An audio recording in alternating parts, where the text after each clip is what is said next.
에베소서 2장 1절로 10절 말씀 한번 한 절씩 저랑 천천히 한번 읽어봐요. 한 절씩 교독하실 텐데 한번 집중해서 읽어보겠습니다. 그는 허물과 죄로 죽었던 너희를 살리셨도다.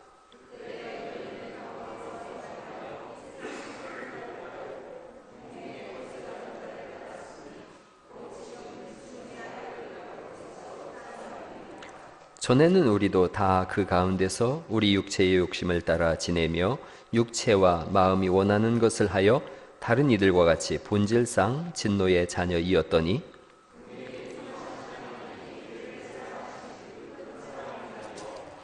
허물로 죽은 우리를 그리스도와 함께 살리셨고 너희는 은혜로 구원을 받은 것이라.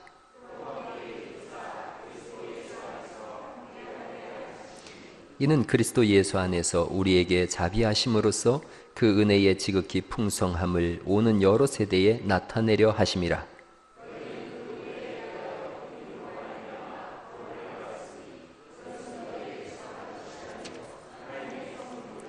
행위에서 난 것이 아니니 이는 누구든지 자랑하지 못하게 함이라.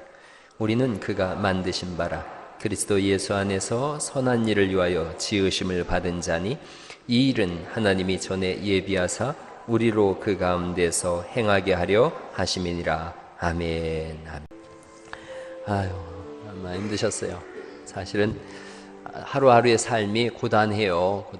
성도님들도 다 고단하죠. 오늘 새벽에 새벽기도를 하는데 고단한데 성도들도 참 고단하겠다 그 생각을 했어요. 목사보다 훨씬 고단하죠. 그래도 주일날 이렇게 오후에 예배해서 나와서 이렇게 하는 것이 얼마나 감사한지 모르고 4층 제가 들려봤더니 애기들도 저 예배를 열심히 드리고 있고 중고등부 아이들도 이렇게 하고 있고 그런 모습이 너무 보기 좋은 거예요. 보기 좋고 또 청년들로 어제 모여서 막 찬송하고 기도하고 예배하고 그런 모습이 너무 좋고 1층부터 제가 이렇게 쭉 돌아보면요 여기저기 모여서 웃음꽃이 만발한 거예요. 꽃 중에 제일 예쁜 꽃이 무슨 꽃이에요? 그게 또 자기 마누라를 또 이렇게 가르치면 안 돼요. 웃음꽃이 제일 예쁜 꽃이에요. 근데 막 1층도 깔깔 2층도 그러고요 3층에 우리 남선교회 여선교회 1남선교회 1여선교회에 아무도 안 들어가니까 우리 몇몇 분이 거길 가서 좀 어른들하고 놀아야겠다 그래서 참 좋은 생각이라 그랬어요. 오늘 저도 김종태 집사님이 어제부터 저한테 장기 한 판 두자고 그러시면서 꼭 차를 떼고 두겠대요. 기분 나쁜 애가 안 두죠. 그리고 만장하신 분들 앞에서 한번 대국을 벌이자고. 오늘 갔더니 안 계신 거예요. 전화를 해도 지금 도망갔죠. 이러면 무서워서 도망간 거죠. 그래서 고영현 집사님하고 제가 장기를 오늘 뒀어요. 고 집사님이 장기가 잘 두세요. 수가 높다는 얘기를 제가 듣고서 뒀는데 이겼을까요? 졌을까요? 의견들이 분분하시죠. 이게 졌다고 할 수도 없고 이겼다고 할 수도 없고 제가 졌어요. 졌는데 이게 참 끝난 게 아니더라고요. 졌다고 돌을 딱 내렸는데 정원기 쌤이 딱 들어와서 훈수를 딱 둔 거예요. 목사님 이렇게 두면 이기는데요? 그래서 이겼어요. 그래서 이걸 이겼다고 할 수도 없고 졌다고 할 수도 없고 이미 난 졌다고 포기를 했기 때문에 그래서 진 걸로다가 했는데 그 인생이 그와 같다 생각이 들었어요. 졌다고 생각했는데 한 수 딱 바꾸니까 이기더라고요. 맞죠, 오 집사님? 네. 그래서 앞으로 여러분이 인생의 어드바이스를 받으시려면 정원기 집사님을 모시세요. 그래서 인생의 한 수를 좀 가르쳐 주세요. 그러면 됩니다. 아주 자주 이렇게 좀 3층에 이렇게 찾아가세요. 김종현 장로님이 농반 진반으로 그러셨어요. 농담 속에 진담이 있는 거예요. 농반 진반으로 우리 몸에서 냄새 나나 봐요. 3층은 안 와요? 그러시는 거 있죠. 그래서 제가 이렇게 맡아보니까 향기로운 냄새 나시더라고요. 3층 가셔서 차도 한 잔씩 드시고 어른들의 지혜를 들으면 좋습니다. 성경에도 흰머리 앞에 고개를 숙이라 그런 것이 지혜를 들으라는 거예요. 인생의 지혜가 참 많습니다. 어른들이. 그래서 그런 얘기 또 신앙생활 하셨던 이야기 이렇게도 들으시고 우리 권사님들도 팀을 짜서 한꺼번에 다 가서 오늘 한번 하고 1년 뒤에 가자 이렇게 하지 마시고 팀을 짜서 여선교회도 권사님들 서너 분이 앉으셔서 좋은 이야기를 나누세요. 그러니까 1여선교회 몇 분이 들어가셔서 인생도 나누시고 또 서로도 자기소개도 하세요. 자기소개도 보면 세대와 세대 간에 잘 모르잖아요. 고영현 집사님을 저는 잘 알지만 다른 분들은 잘 모르시잖아요. 그런 건 거예요. 또 고집사님도 젊은 사람들 잘 몰라요. 왜냐하면 잘 이렇게 소통을 안 하니까요. 그런 거예요. 우리 그런 걸 하세요. 조정순 권사님 계시지만 또 저 뒤에 계신 권사님 또 조정순 권사님이세요. 조정순 권사님이 두 분 계세요. 그 방에 가시면은 조정순 권사님, 또 오혜기 권사님, 또 우리 황 권사님 이렇게 세 분이 앉으셔서 좋은 이야기를 나누세요. 그럼 가서 자기소개를 하세요. 저는요 대통령 딸이에요. 그래서 이름이 김영애예요. 그렇게 얘기를 하세요. 네. 그래서 오집사님도 어머 나도 옷이에요. 어디 옷이에요? 그러고 얘기를 하세요. 예. 모든 돈의 주인이 전데요. 제가 황금주예요. 그러면서 그렇게 얘기를 하시는 거죠. 그래서 저는요 이 교회에서 제일 그 세력 권력을 가지고 있는 사람이 저예요. 목사님하고 제가 같은 송씨거든요. 송두순 권사님. 이렇게 자꾸 이렇게 소개도 하시고 재밌게 그런 3층을 잘 이용하세요. 애용하세요. 그리고 가실 때 과일도 좀 가지고 가시고 먹을 것도 가지고 가시고 그래서 어른들하고 나누고 할렐루야. 그런 것들을 조를 잘 짜서 하세요. 조를 짜서 남선계 여선계 조를 잘 짜서 이렇게 하시면 하나님이 복을 주실 줄 믿습니다. 우리의 삶의 모습이 어떤가를 우리가 금방 읽은 거예요. 거기 다시 한번 에베소서 2장을 보시면 우리가 지난주에 이어서 이게 33문이에요. 예수님께서 왜 독생자가 되시는가 그런 부분인데 33문인데 에베소서 2장의 1절에 보시면 허물과 죄로 죽었던 너희를 살리셨도다 이렇게 말씀하세요. 우리가 죽었다 그래요. 성경은 뭘로 죽었습니까? 죄로 죽었다. 또 허물로 죽었다.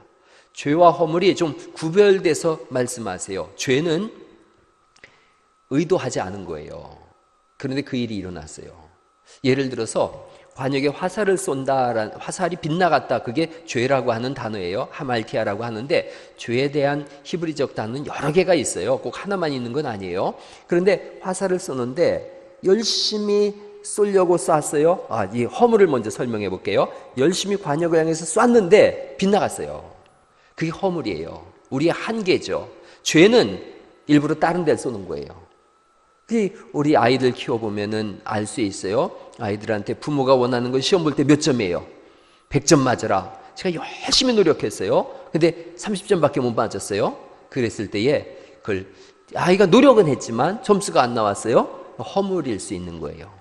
근데 죄가 있어요. 밤새 게임하고 놀고 정신없이 살다가 시험 봐서 30점, 40점 맞았어요. 그래도 그걸 죄라고 하는 거예요.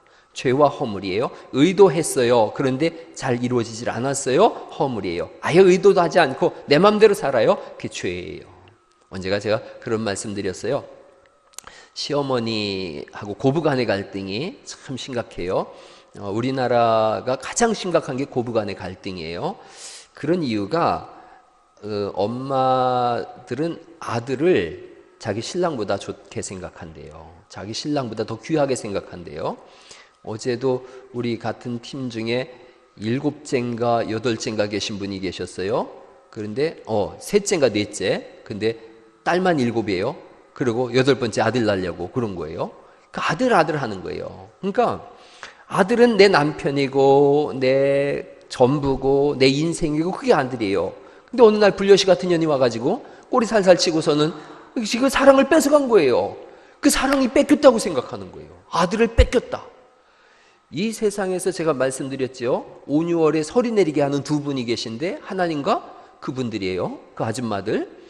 그러니 아들이 뺏겼으니 얼마나 질투가 대단하겠어요. 그러니까 죽고 살다 이거죠.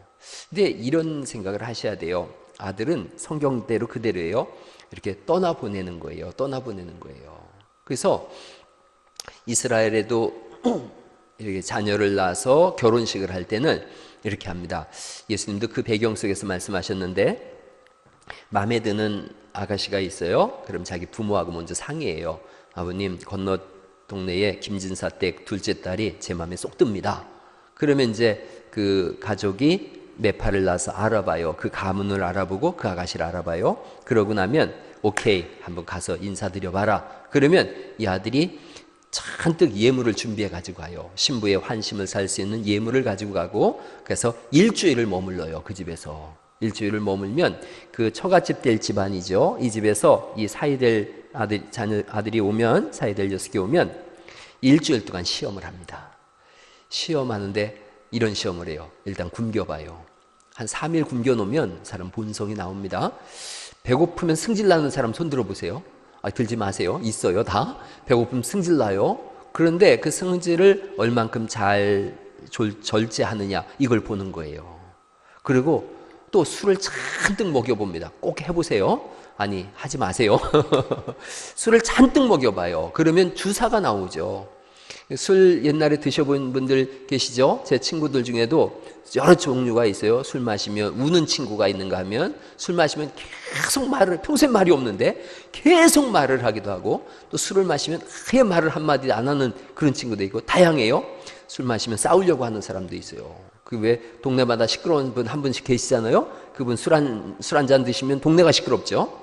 그러니까 술을 마시게 해보는 거예요. 잔뜩 취했을 때 어떤 반응을 보이나.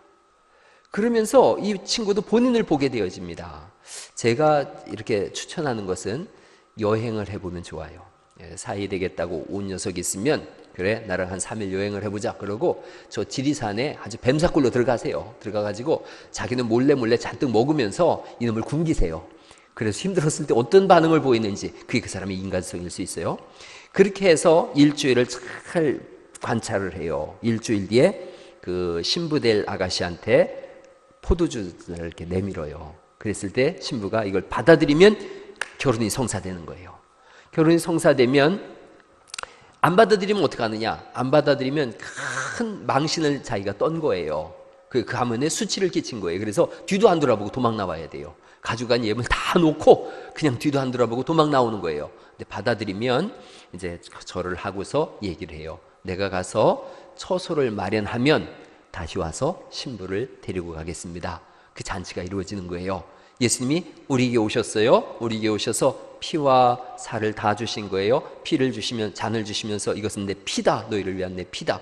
성찬식을 받아 마셔요. 신부가 포도주 받아 마시는 것과 똑같은 개념인 거예요. 내가 예수님을 신랑으로 모시겠습니다. 내가 예수님을 믿는 믿음으로 살겠습니다. 이 고백을 하는 거예요. 주님이 가시면서 뭐라고 말씀하세요? 내가 가서 처소를 예비하면 다시 너희에게로 와서 나 있는 곳에 너희도 있게 하리라 그러시는 거죠. 그래서 마지막 때 주님 재림하실 때 우리가 공중에서 잔치를 여는 게 그 혼인잔치인 거예요. 그래서 잔치를 크게 열어요. 그럼 신랑이 어떻게 하느냐면 집을 마련하잖아요. 그 집을 어떻게 마련하냐면, 아버지 집이 이렇게 있어요. 아버지 집에 이렇게 있으면 그 옆에 분가를 해야 돼요. 철저히 분가를 해야 되는데, 그 당시에 어떤 경제적인 상황이나 이런 문제가 있으니까 그 옆에 이렇게 띠집을 지어요. 그래서 본가가 있고 띠집이 있고 또 띠집이 있고 띠집이 있고, 그리고 또 그 아들이 장가를 가면 또 띠집을 짓고, 이렇게 해서 쭉 모여 살지만 분가가 된 거예요. 그래서 한 가정으로 존중해 주는 거예요. 오늘날 고부간의 갈등이 왜 일어나느냐? 존중해 주지 않는 거예요. 그래서 오죽하면 헬리콥터 엄마라 그러잖아요. 헬리콥터 엄마. 어디든 아들이 부르면 간다.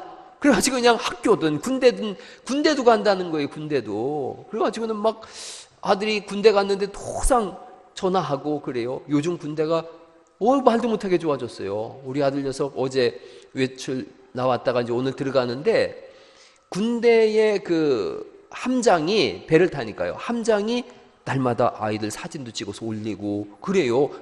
왜냐? 부모님들이요, 안심하십시오. 국가가 아들 잘 보호하겠습니다. 이게 거꾸로 되는 거예요. 군인이 나라를 지켜야 되는데 나라가 군인을 지키는 그런 시대가 됐어요. 그러니 왜 그렇게 하느냐 하면 전화한대요. 국방부로. 우리 아들 힘들다고 빼달라고 그러고 그런다는 거예요. 군대는 좀 고단해도 괜찮지 않습니까? 고단해도. 우리 아들 녀석이 그 군중병으로 갔는데 군중병 티오가 안 나니까 배에서 지금 그 이렇게 배 쓸고 닦고 고치고 하는 거 있어요. 그게 제일 힘들대요. 그래서 10개월 뒤에는 편한 데를 이렇게 교체를 해준대요. 그 지난달에 그 흑산도로다가 너 발령 내줄 테니까 가라. 근데 이 녀석이 딱 그 생각이 들었대요. 거기 내가 가면 누군가 여기 힘들어야 되니까 그냥 여기 있겠습니다. 그랬다는 거예요. 그래서 자기는 거기에 제대할 때까지 말뚝을 받기로 했대요. 근데 그놈도 나처럼 뻥이 세서 절반은 내가 믿고 절반은 그런데 어쨌든 그래요. 그 군대가 좀 그런 맛이 있어야 되지 않겠어요? 그 아들이 힘들다 그러면 군대까지 가가지고 도와주려고 그러고, 아이고 좀 고단하게 내놓으세요. 옛날에 그런 얘기하지, 젊어서는 고생도 어떻게 한대요? 사소고생한다 그러잖아요. 근데 뭐 요즘은 다 부모가 해주겠다 그러니까 아이들이 커서도 그냥 결혼해서도 부모한테 손 내밀고 그러는 거예요. 아유, 그렇게 키우면 아무것도 못하게 되어져요. 그냥 딱 독립을 시키세요. 그런데 정신적인 독립도 시키는 거예요. 그래야 남자가 남자로 서요. 언제까지 엄마 치마 폭에 있으면 그 아이는 가장이 돼서도 마누라한테 맞고서 집에 전화해요. 엄마 마누라가 때렸어. 이런다니까요. 그 뭐에 쓰냔 말이에요. 애들도 웃기게 보는 거예요. 우리 아빠는 참 헬리콥터 아들이요. 이런단 말이에요. 내놓는 거예요. 그런 얘기 들으셨잖아요. 호랭이는 새끼 나면 절벽에서 자꾸 밀친다면서요. 기어 올라온 놈은 지 새끼고 떨어져 죽은 놈은 그냥 모른 척 한다는 거예요. 그래야 정글을 지배할 수 있다는 거예요. 너무 막 이렇게 그냥 막 아이고, 그 아버지들도 그런 생각하세요. 아버지 사랑은 속으로 하는 거예요. 겉으로는 좀 엄하게 하고 훈련도 시키고 그래야지 뭐 내 새끼 잃어버리고 누가 내 새끼 건드리기만 해봐라 그리고 막 이러고. 학교 요리점은 우리 저 김대현 지사님이 학교 선생님이지만 난리도 그런 난리가 없어요. 우리 옛날 학교 생각하면 안 돼요. 지금 우리 집사람도 뭐 기간제 나간다고 하는데 아이고, 애들이 선생님 앞에서 싸운대요. 물론 뭐 김대현 지사님 앞에서는 저 집사님 앞에서는 못 싸우죠. 싸웠다가 이제 죽어 그러지만 여자 선생님 앞에서는 싸운다는 거예요. 고등학생들은 벌써 싸워서 니들 선생님 앞에서 뭐요 이런다는 거예요. 그거 가정마다 CCTV 다뤄가지고 학교하고 연결을 해놔봐야 돼요. 그래야 자기 자식이 어떤지 알아요. 교회도 비슷해요. 교회도 우리 교회나 워낙 우리 집사람이 무섭게 생겨가지고 우리 집사람 별명이 현송월이라고 알죠? 현송월 들어보셨어요? 그 김대현 쌤이 지난주에 우리 집사람한테 와서 그랬대요. 사모님 현송월 남았어요. 그리고 도망갔다면서요. 근데 그 얘기는 한 달 전에 나왔어요. 북한 쪽 왔을 때 목사님들이 목회뱅크 온 목사님들이 다 그러더라고요. 현송월 여기도 있어. 그러더라고요. 그래서 우리 집에서 저도 송월아 이렇게 불러요. 근데 우리 주일학교 애들 군기 탁 잡혀서 예배해요. 좀 그런 맛이 있어야 되는 거예요. 어려운 거 힘든 것도 좀 있어야죠. 그런데 그냥 치마폭에서 키워요. 그리고 마음대로 해요. 아니, 성경은 아이들이 잘못했을 때 매를 들라 그래요. 매를 드는 것은 이렇게 이제 청소년기 전에 매를 드는 거예요. 어릴 때 매를 드는 거라고 제가 말씀드렸죠. 일정 시간이 지나면 말로 하는 거예요. 충분히 알아들을 나이가 되잖아요. 말로 하는 거예요. 허물과 죄, 이게 우리를 철벽처럼 두르고 있어요. 여러분, 내가 뭐 잘못했을 때 제일 먼저 무슨 생각하는지 아세요? 변명거리 생각해요. 그게 인생이에요. 변명거리 생각해요. 환경이 이랬어요. 상황이 저랬어요. 그 사람이 저랬어요. 나는 이랬는데 저랬어요. 다 자기 변명을 생각하지. 무릎을 꿇고 제가 잘못했네요. 이런 사람 열에 하나 바라보기도 힘들어요. 저만 그래요? 다 비슷해요. 우리는 내 잘못을 이야기하고 잘못했어요 라는데 얼마나 인색한지 몰라요. 우리 그 부모들하고 이렇게 1박 2일이나 이런 데 얘기해 보면 참 귀한 얘기예요. 부모가 잘못했으면 자녀한테 잘못했다라고 얘기해야 된대요. 저도 그래서 배우는 거예요. 목사가 뭐 다 하나요? 저도 잘 몰라요. 어떤 분이 애기 잘 키웠어요. 그러면 나이가 많건 적건 저는 잘 관찰해요. 관찰해서 나도 저렇게 해야 되겠다. 그래요. 어떤 분이 부인한테 잘하면 저도 그렇게 해야겠다 해요. 저 세종시에 제 친구 목사님이 있는데 모임 가잖아요. 그러면 꼭 요만한 방석을 준비해요. 그 비에도 안 젖는 그 방석을 준비했다가 우리가 있는데도 부부 동반 가는데 어른이고 다 있는데도 지 마누라 엉덩이에 딱 깔아줘요. 그런데 언제나 그래요. 보기가 좋아요, 안 좋아요? 저는 겁나게 좋더라고요. 그래서 저도 그걸 준비를 했지요. 해서 모임을 갔는데 눈치 보느라고 한 번도 못 해봤어요. 그러나 내 가방에는 그게 항상 있어요. 내 가방에는 여차하면 내가 저걸 엉덩이에 딱 대줘야지. 그러고 있는데 한 번도 못 해봤는데 좋은 건 배우는 거예요. 근데 어떤 분이 그러더라고요. 부모도 자녀한테 잘못했으면 사과해야 된다고. 그게 맞는 것 같아서 저 우리 아이들한테 전에 사과했어요.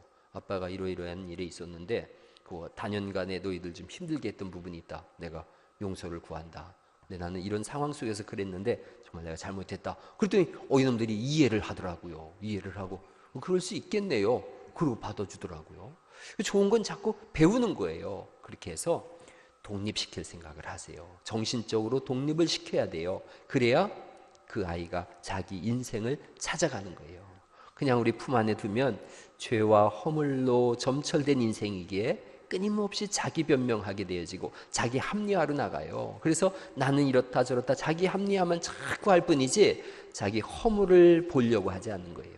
자기 죄를 보려고 하지 않는 거예요. 어둠 속에 그냥 틀어박혀 있으려고 하는 거예요. 그런데 예수님이 우리에게 오셨어요. 우리에게 오셔서 이런 이야기를 듣게 하는 거예요. 여러분 시골에 가서 보셔도 누가 제일 똑똑한지 아세요? 교회 다니는 분들이 제일 똑똑해요.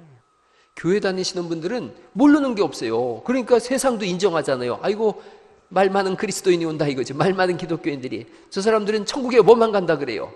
입만 간다 그러고 뭐 물에 빠져도 다 산다면서요. 우리는 입만 동동 떠서. 근데 뭔 얘기냐. 뭘 알아야 말을 하는 거잖아요. 그만큼 알고 있다는 거예요. 그리스도인들이. 삶이 좀 뒤늦게 따라와서 그렇지 알고 있는 거예요. 우리가. 이게 꽉 막힌 분과 열린 것은 천지 차이예요. 자녀를 향해서 말 한마디를 하더라도 목사가 한 얘기가 참 좋아요. 그럼 자녀들한테 얘기해 줄 수 있는 거예요. 맨날 텔레비전 본 얘기만 하면 안 되잖아요. 그런 맥락에서 죄와 허물로 점철된 우리 인생 예수님이 오셔서 건져내셨어요. 건져 나와서 뒤돌아보니까 죄와 허물 속에 있었구나. 그런 건 거예요. 옛날에 제가 고부간의 갈등 말씀드렸는데 어떤 분이 이렇게 시어머니를 내가 너무 힘들어서 뜨거운 물에다가 이렇게 탁 해가지고 그냥 끝을 봐야 되겠다 생각을 했대요. 그래가지고 이렇게 가가지고 이제 문에 걸려 넘어지는 척 하면서 이렇게 탁 했대요. 그래서 시어머니가 돌아가셨대요. 그걸 죄라고 하는 거예요. 죄를 설명해 보는 거예요. 시어머니를 너무 사랑해요. 너무 사랑해요. 그래서 시어머니한테 따뜻한 물로 목욕시켜 드려야 되겠다. 그리고 가다가 넘어져서 또 쏟아서 시어머니가 돌아가셨어요. 그걸 허물이라 그러는 거예요. 죄가 됐든 허물이 됐든 우리는 많은 경우 사람을 죽여요. 말로 죽이는 경우도 얼마나 많은지 모르는걸요. 말로 죽이고 표정으로 죽이고 행동으로 죽이고. 그런데 이제 보세요. 죄는 이런 거예요. 내가 의도하고 죽여야 되겠다. 그게 죄예요. 허물은 뭐냐? 나는 의도하지 않았어요. 그런데 내 인상이 원래 창백해. 내 인상이 원래 냉정한 인상이요. 그래서 그 사람 옆에 앉아서 또 내성적이요. 내성적이라 말도 안 하고 그리고 인상도 차가워. 그럼 옆 사람이 뭐라고 생각해요? 저 인간이 나를 몹시 싫어하네. 그래서 실족하게 되죠. 그게 허물인 거예요. 그러니까 우리나라 사람은 웬만하면 인상이 다 험악해요. 그리고 이상하게 어릴 때부터 울지도 않고 웃지도 않는 훈련을 받았어요. 그래서 남자는 몇 번 울어야 된대요. 3번, 첫째 마누라한테 맞았을 때, 두 번째 마누라한테 또 맞았을 때, 세 번째 마누라한테 아주 맞았을 때, 맞아요? 뭐 3번만 울어야 된다. 부모가 돌아가셨을 때 울고 뭐가 언제 뭐 울고 그랬는데, 여러분 나이가 들면 왜 힘든지 아세요? 드라마 보면 자꾸 눈물이 나오는 거예요. 그러면 자기가 나이 든 줄 알면 돼요. 그리고 또 웃지 말아야 된다고 생각해요. 안 웃어야 된다고 생각해요. 안 웃으려고 그래요. 웃기면 좀 웃어야 될 거 아니에요. 할렐루야. 막 충청도 가면 얼마나 설교가 힘들었는지 몰라요. 제가 증평 가서 설교하는데 죽는 줄 알았어요. 제가 이렇게 나가면 우리 교회에서 즐거워 재밌었다 하는 얘기로 다 앞부분을 한 15분 정도 이렇게 쫙 까는데 안 웃어요. 언제 없냐? 주기도문 할 때쯤 되면 웃어요. 자기들끼리 얘기하면서 그때 그게 그 얘기였어? 그러고 웃어요. 그러면 아주 그냥 힘들어요. 사람마다 스타일이 다 다릅니다. 저는 사교형이라 그래요. 이렇게 검사를 해보면 사교형은 무조건 재밌어야 돼요. 재밌어야 인생이 살맛난다. 그래서 설교도요. 제가 뭔 얘기를 했을 때 막 웃잖아요. 그러면 저는 오늘 설교 대박을 쳤어. 이러고 들어가요. 근데 신중형인 사람이 있어요. 신중형은 진지해야 은혜가 돼요. 그럼 제가 막 웃겼어요. 그러면 여기 사교형이나 안정형이나 이런 분들은 막 웃고 은혜 받았다 그래요. 신중형인 사람들은 잡담만 듣고 가 오늘 그냥 뭐 이런 시간이 다 있어 이러고 간단 말이에요. 거꾸로 또 신중형인 분들을 위해서 막 성경을 막 찾아서 이렇게 쫙 풀어주잖아요. 그러면 사교형은 오늘 힘들어 죽는 줄 알았어 이런단 말이에요. 그러니 설교자는 어떻게 해야 되냐? 여기서 재밌게도 했다가 진지하게도 했다가 진지하게도 했다가 재밌게도 했다가 그래야 되는 거예요. 우리 중에 목회할 분들은 잘 생각하세요. 그게 중요한 거예요. 죄와 허물은 끊임없이 나를 안 보고 남을 봐요. 저 사람 때문에, 이 문제 때문에. 그게 우리의 모습이에요. 그런데 이제 2절을 또 보세요. 그때 너희는 그 가운데 행하여 이 세상 풍조를 따르고 공중의 권세 잡은 자를 따랐으니 곧 지금 불순종의 아들들 가운데 역사하는 영이라. 우리가 예수 믿기 전에는 죄와 허물 속에서 어둠의 영만 따라 살았다는 거예요. 요한일서에 보면 안목의 정욕과 이생의 자랑과 육신의 정욕을 따라 사는 거예요. 나 편한 쪽으로만 생각하고 남 괴로운 것은 생각하지 않는 그런 인생을 살았다는 거죠. 그래서 3절에 전에는 우리도 다 그 가운데서 우리 육체의 욕심을 따라 육체와 마음에 원하는 것을 하여 다른 이들과 같이 뭐라는 거예요? 본질상 진노의 자녀였다는 거죠. 그것을 하나님이 덮으신 거예요. 오전 예배 때 제가 그런 말씀 드렸죠. 겨자씨 하나를 옥토에 갖다 심으신 하나님, 가루 섬 아래 누룩을 주신 하나님, 한 알의 밀알이 땅에 떨어질까 그걸 버릴까 염려하는 하나님, 그 하나님의 은혜가 우리를 덮은 거예요. 그래서 믿음으로 난 은혜로 인한 것이다 라고 자꾸 선포하는 거예요. 5절에 있는 말씀이 그거예요. 허물로 죽은 우리를 그리스도와 함께 살리셨고, 그 다음에 가로로 뭐라고 되어 있어요? 너희는 은혜로 구원을 받은 것이라. 우리가 뭐 받은 사람들인가? 은혜 받은 사람들인 줄 믿습니다. 은혜 받은 사람이기에 서로를 향해서 우리도 은혜를 베풀 수 있기를 간절히 바랍니다. 은혜는 덮어주는 거라고 제가 말씀드렸어요. 덮어주는 거예요. 이렇게 제단에 지성소가 있고 지성소에 법궤가 있는데 법궤에 천사의 날개 2개가 스랍이라 그래요. 스랍의 날개로 법궤를 덮고 있어요. 덮어주는 거예요. 하나님이 우리를 어떻게 하시나? 덮어주시는 거예요. 은혜로 덮으셔서 또 덮고, 덮는다는 말이 있고, 또 은혜는 카리스라는 말은 가려준다 이런 뜻이 있어요. 가려준다. 하나님이 우리의 허물과 죄를 가려주는 거예요. 아담과 하와가 범죄했어요. 그래서 나무 뒤에 숨어서 잎사귀로다가 자기 옷을 만들고 있어요. 인간이 만든 종교로 자기를 가리려고 하는 거예요. 하나님께서 양을 잡으셔서 옷을 만들어 주시죠. 그래서 수치를 가려주는 거예요. 이 세상에서 제일 은혜 있는 분이 누군가? 나의 수치를 가려주는 분이에요. 교회 안에서도 참 중요한 거예요. 이게 상대방의 수치와 약점을 가려줄 줄 아는 그런 은혜가 있기를 간절히 바랍니다. 예, 한번 이렇게 인사하세요. 내가 당신의 방패막이 되어주겠습니다. 한번 해보세요. 시작. 아이고, 졸고 있는 분들한테 얘기하지 마세요. 왜 이렇게 열심히 잠들었는데 목사가 재워놨는데 왜 깨우고 있어요, 여러분이? 예? 그냥 그렇게 조는 분은 그냥 두세요. 여러분 잘 알잖아요. 자꾸 할머니 권사님이 조니까 애한테 1,000원 주고서 야, 할머니 권사님 졸 때마다 깨워라. 2주 깨우더니 안 깨우니까 왜 안 깨우냐 그랬더니 권사님이 2,000원 주면서 나 잘 때 깨우지 마라 그러셨다고 그러고, 어떤 분은 승질내면서 나간다는 거예요. 자꾸 깨우라 그러면은, 일어나라 그러면 지가 재워놓고 왜 또 깨라 그래 그런다는 거예요. 요 시간에 밥 먹고 얼마나 느른하고 좋아요. 잠자기도 좋고. 그래서 제가 이렇게 보니까 2시 한 5분쯤 되면 찬양단이 들어가는 거예요. 나보고 어떡하라고 55분을. 그래서 제가 일부러 4층 내려가면서 거니는 거예요. 찬송 좀 더 하라고. 그래야지 찬송을 한 2시 한 20분까지라도 해야 저도 한 30분 하고 졸만 하면 끝나는데 2시 5분쯤 돼가지고 기도합시다 그러면은 55분을 또 일찍 끝냈다고 또 일찍 끝낸다고 또 목사가 월급 타고서는 일찍 끝내? 이러면은 또 안 되잖아요. 그러니까 찬송도 한 2시 20분 정도까지 열심히 하시되, 앉아서만 하면은 또 힘들잖아요. 졸리고. 그러니까 일어나가지고 참 막 찬송도 이렇게 하고. 옛날에 소별아가 있을 땐 참 좋았는데, 그죠?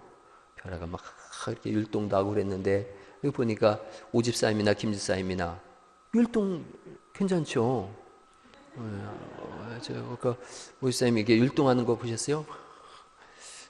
이러면서 이렇게 이게 저기 그거잖아요. 버스 타고 가면서 이렇게 이거잖아요. 하여튼 그렇게 하시더라고요. 그래서 이거 괜찮다 생각을 했는데, 나 일어나서 뭐 이렇게 하둥둥 내 사랑아 이러면서 뭐 찬송도 하고 그러셔요. 그래서 예배 시간 딱 되면 말씀 듣고 딱 끝나고 이렇게 할 수 있도록 찬송도 넉넉하게 하세요. 눈치 보지 마시고. 또 밑에서 보니까 1시 30분쯤 되면 막 이야기꽃이 피니까 저도 올라가라는 얘기를 잘 못하겠는 거예요. 그러니까 2시부터 하세요. 그냥 2시부터 하시고, 일찍 오신 분들은 성경 읽고 계시다가 2시 되면 한 20분 찬송하고 예배하고 그러면 좋죠. 뭐 주일학교 애기들은 안 졸아요. 왜 안 졸는지 아시죠? 한 20분을 뛰어요. 막 뛰면서 막 찬송하고 나니까 지쳐가지고 그러고 있는 거예요. 그 머리 참 잘 쓴 거예요. 그 애기들 밥 먹고 한숨 자고 일어나면 얼마나 힘이 세요. 막 뛰어다니는데 한 30분을 그냥 막 땀을 뻘뻘 흘리고 나니까 이놈들이 지쳐가지고 이러고 설교를 잘 듣더라고요. 그것도 참 좋은 방법이죠. 우리의 모습을 한번 잘 생각해 보세요. 덮어주는 사람. 부모가 어떤 분이에요? 부모는 덮어주는 분이에요. 부모가 동네방네 다니면서 자기 자식 흉보는 사람 아무도 없어요. 부모는 웬만하면 덮어줘요. 오래전에 제주도에 부모 버렸을 때 그 부모가 자기 자녀 전화번호나 집 주소를 끝까지 안 된다는 거 아니에요. 내 자식 신문지상에 오르내리면 불쌍하다고 안 된다는 거, 그게 부모예요. 오래전에 제가 말씀드렸잖아요. 딸이 가출했어요. 그런데 우리 딸 가출했다고 몽타주를 이렇게 냈는데 그 엄마 몽타주를 낸 거예요. 엄마가 자기 얼굴을 거기다 내놓고는 돌아와라 한 거예요. 그러니까 딸이 돌아온 거예요. 왜요? 딸 얼굴 내놓으면 아이고 저거 저렇게 생겼어 그러잖아요. 그러니까 엄마가 자기 얼굴을 내면 차라리 내가 수치를 당하겠다. 그게 하나님 마음이고요. 그게 부모의 마음이고 그게 성도의 마음인 줄 믿습니다. 잘 덮어주는 거예요. 덮어주는 거예요. 세상에 그거보다 소중한 일이 어디 있어요. 예수님이 오셔서 우리에게 가죽옷으로 덮어주시고요. 성경의 이사야서 59장에 보면 우리의 불완전한 행위에 대해서 말씀하세요. 우리의 더러운 옷과 같다. 이 59장을 말씀하고 있고 또 이사야서 59장과 64장에 똑같이 말씀하세요. 대저 너희의 옷은, 우리의 옷은 더러운 옷과 같다. 64장 6절에 우리의 옷이 더러운 옷과 같대요. 그 더러운 옷을 구약성경적 표현은 걸레와 같다는 거예요. 우리의 옷은 더러운 옷과 같다. 우리의 의가 더러운 옷을 입은 것 같다는 거예요. 걸레 쪼가리를 입은 것 같다는 거예요. 그런데 예수님이 오신 거예요. 그래서 시편 32편에 대저 허물의 사함을 받고 자신의 죄의 가리우심을 받은 자는 복이 있다. 허물을 사해 주시고 죄를 가려 주셨다. 그런 사람은 복이 있다는 거예요. 예수님이 오셔서 가죽옷을 우리에게 입히셔서 허물의 사함과 죄를 가려 주심을 인해서 하나님이 뭐라고 말씀하세요? 의롭다고 할게. 이거 법정 용어예요. 법정 용어예요. 법정에서 죄를 저질렀어요. 구약에 있는 사건이에요. 누군가가 이 죄를 내가 대신 가져가겠습니다. 그러면 법정으로 의롭다 해요.